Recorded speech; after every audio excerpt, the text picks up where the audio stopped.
Pria itu baru saja membuka jendelanya ketika tiba-tiba sebuah anak panah menghantam pintunya. Dengan bingung, ia menarik secarik catatan yang menempel pada panah itu. Di waktu yang sama, seorang pengemudi hendak masuk ke dalam mobilnya ketika ia melihat sebuah catatan di dashboard.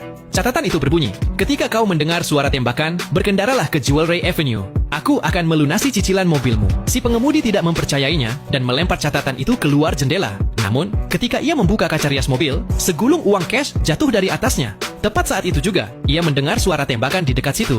Tanpa ragu, ia menyalakan mesin mobil dan langsung meluncur ke Jewelry Avenue. Begitu mobil berhenti, seorang pria dengan bekas luka di wajahnya masuk ke dalam. Ia berkata kepada pengemudi agar tetap diam dan tidak melakukan apapun.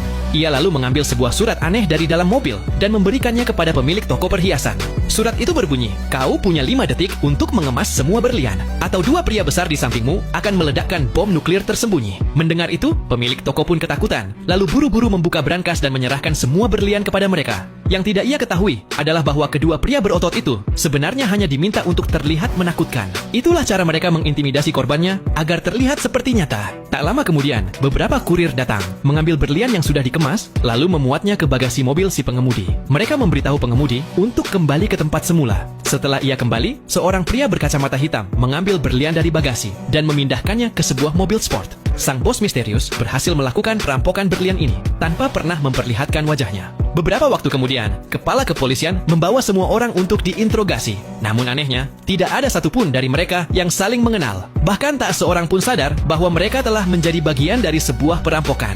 Karena tidak menemukan petunjuk, kepala kepolisian akhirnya menginterogasi orang terakhir, yaitu pria berkacamata hitam.